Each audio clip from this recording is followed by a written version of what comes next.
Et salut les bichons, c'est Valentin pour Bichon TV. Aujourd'hui on se retrouve en Charente-Maritime et plus précisément dans le village de Villiers-Couture.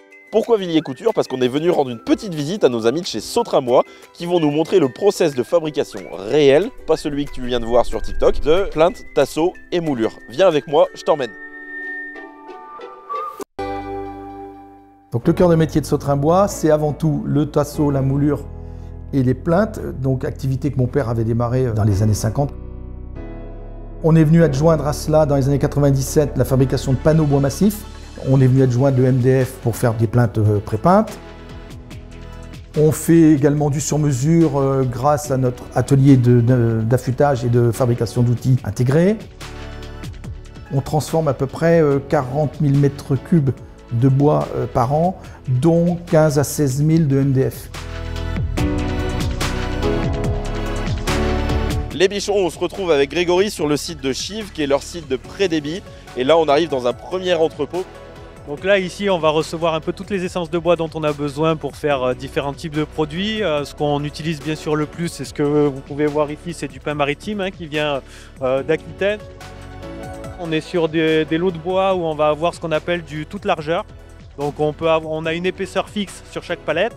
Mais par contre, les largeurs peuvent différer et on n'a pas forcément la vision de chaque largeur. Donc on va venir ici sur le site de pré-débit, optimiser ces largeurs-là pour que ce soit facile après et rapide de passer en moulurage sur une section bien spécifique. Ce qui est bien, c'est qu'on est sur des essences locales, donc ça fait qu'en termes de réapprovisionnement, etc., on peut être des fois sur des flux plus rapides.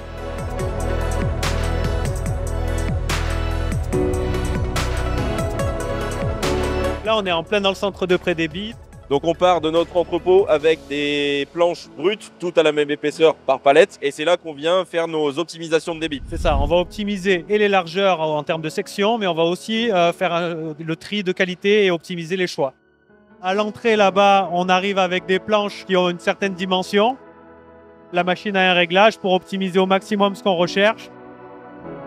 Une fois qu'on a nos sections, donc là il y a l'opératrice qui va faire une sorte de classement en fonction des sections pour les ranger au bon endroit et surtout des qualités. Tu vois là elle est en train de regarder toutes les faces pour pouvoir positionner dans chaque palette une qualité identique. Là par exemple on est sur une qualité qui est censée être une qualité sans nœud. On voit qu'il y a une notion de gerce là qui peut apparaître. Ça, autant en termes de moulure décorative, c'est pas quelque chose qu'on va pouvoir utiliser. Par contre, ça sera complètement adapté pour faire un produit de support comme un lito ou un tasseau.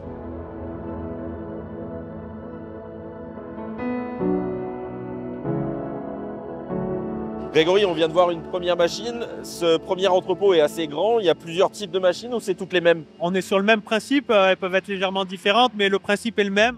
Il y a un guide laser. On va avoir une personne qui a cette expertise-là de pouvoir positionner le bois de façon à ce qu'il y ait le moins de pertes possible. Là, par exemple, il lance une planche qui est relativement large, en l'occurrence. Donc, il a bien positionné pour l'optimiser. La planche qui suit est déjà nettement moins large. Et donc, ça va être un positionnement différent, toujours en fonction des lasers. Là, on a deux opératrices qui font un pré-tri suivant des tailles prédéfinies, donc qui étaient réglées sur les lasers. Et tout ce qui n'est pas utilisé, qui est encore sur ce tapis-là, ça va sur un tri final. C'est ça, en fait, ça peut être de la section différente ou alors du choix secondaire. Ça va suivre le tapis et ça va partir sur un deuxième tri où là, on va aller optimiser aussi au maximum, par exemple, un second choix.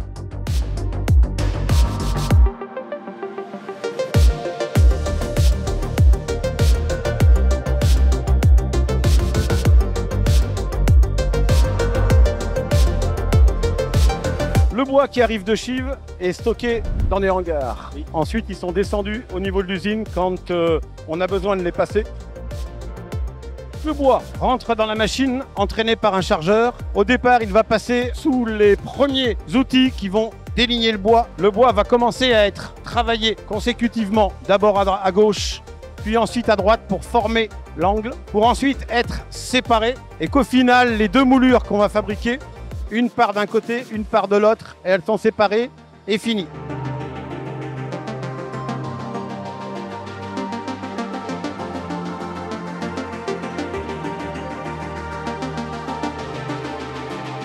Moi, ce que j'aimerais voir, c'est les entrailles de la machine, la fabrication et votre centre d'usinage dont Grégory m'a parlé. Alors, on va monter à la salle d'affûtage.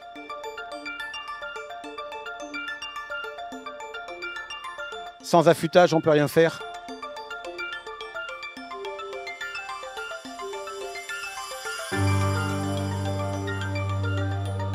Donc là, on a une lame avant entrée dans la CNC, avant production. Et là, on a une lame qui a été travaillée pour avoir la forme qu'on a définie. On a d'abord un poste informatique avec un système de mesure. Derrière, on a une affûteuse automatique. Et la CNC va défoncer et affûter l'outil pour pouvoir ensuite être mis sur une machine.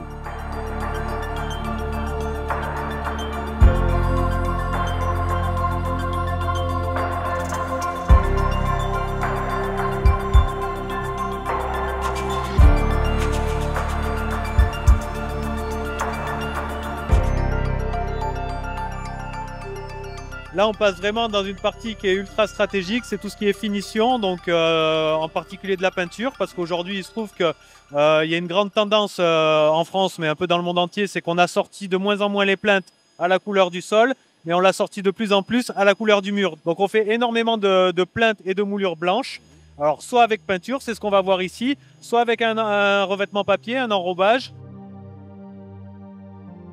Ces bandes vont partir dans la ligne, on va venir faire éventuellement une petite moulure, un petit arrondi.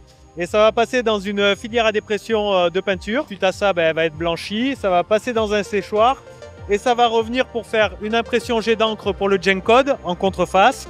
Un emballage avec l'étiquette. Et ensuite, ça partira au stock pour partir chez nos clients.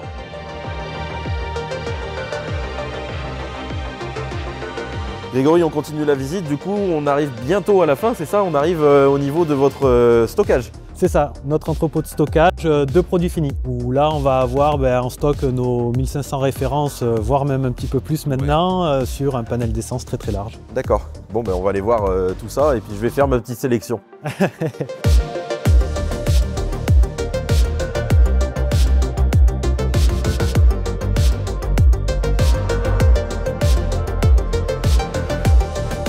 Donc Grégory, on a sélectionné nos produits, notre palette est ici, elle est filmée. C'est quoi l'étape suivante?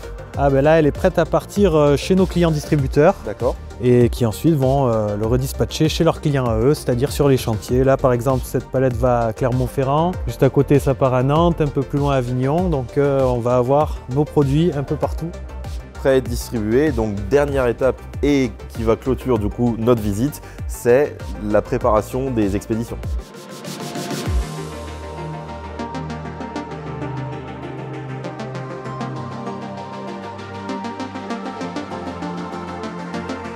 Donc là, on est sur la zone de chargement, donc c'est là où on va venir préparer, poser toutes nos palettes qui sont prêtes à partir.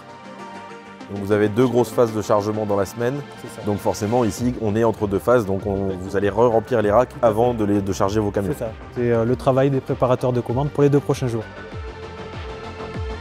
Grégory, merci beaucoup pour ton accueil. Merci beaucoup.